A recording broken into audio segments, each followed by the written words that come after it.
Hi, I'm Ryan Szymanski, curator for Battleship New Jersey Museum and Memorial, and this is WBB 62 Nightly News. Welcome to the television studio on Battleship New Jersey. This was a 1980s addition to the ship that was primarily included for morale purposes.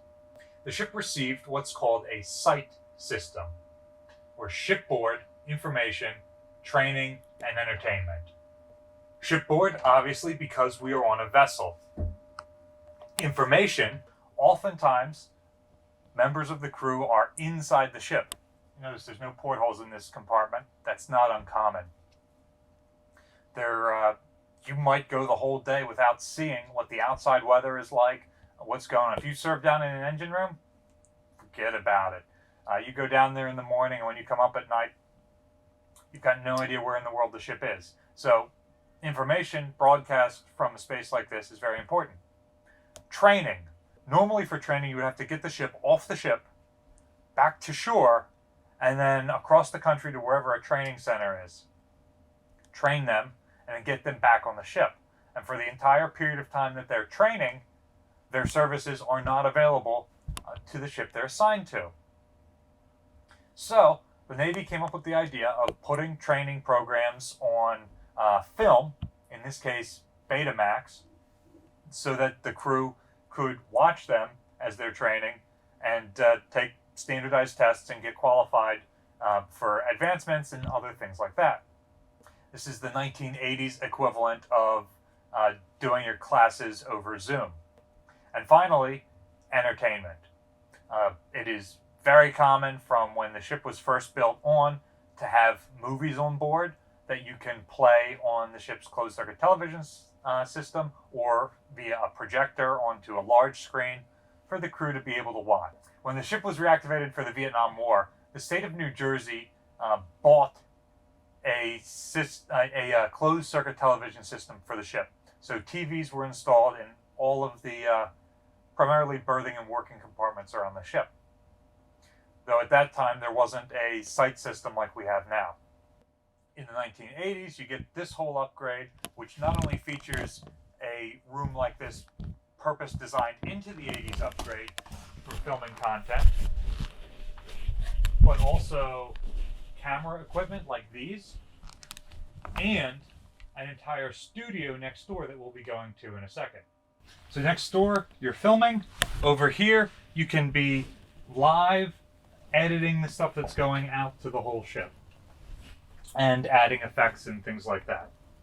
It's important to note that this equipment isn't the original stuff from when the ship was in service. The Navy stripped that off to use on other active vessels, but this is time period appropriate equipment that we were able to get donated, and most of it, if not all of it, works or is in the process of being made to work again. So this is the equipment used to control the transmissions from the other space.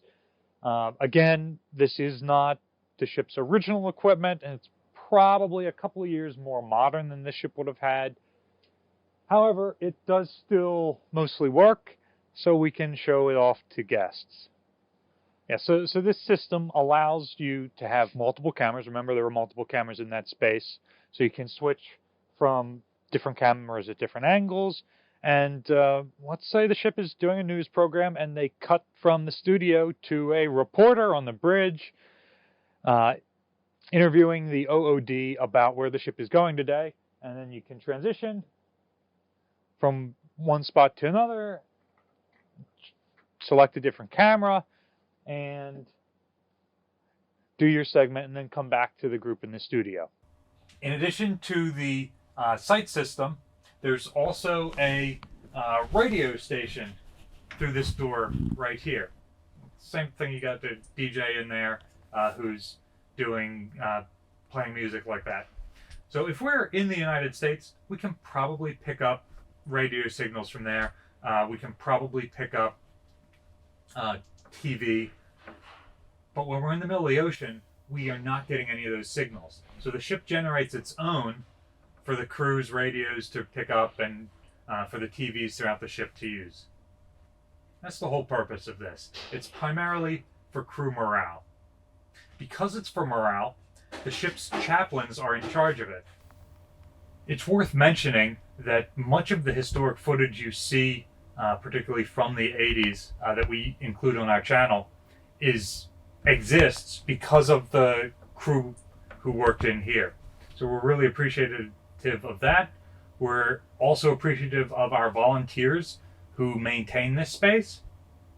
This space is on the tour route, and it's one of my favorite spaces because growing up studying battleships my whole life, I never thought of a space like this. Even visiting battleships like Alabama and North Carolina, Massachusetts, Texas, there isn't an equivalent space like this on the older World War II ships. And Battleship New Jersey may well be the only one that has the sight system on a tour route. I don't remember it on any of the other Iowas, but I don't want to say for certain. The other ships, just like we, are constantly opening new spaces to the public. So they may well have these on the tour route now, or will add them to the tour route in the near future. So all I can guarantee is if you come out and visit Battleship New Jersey, you will get to see this equipment on your tour. Battleships really are a city at sea that have all sorts of things you wouldn't think of. An airport, a police force, restaurants, and TV studios. What are some features on the ship that cities have that you wouldn't think that battleships would have, but they end up having as part of their design? Let us know in the comment section down below what are some other spaces like the TV studio that you just wouldn't expect on a fighting ship like this. Battleship New Jersey receives operating support from the New Jersey Department of State, also from a number of other businesses and private individuals like yourselves. We really appreciate your support. There's a link in the description below if you'd like to continue donating to support the museum.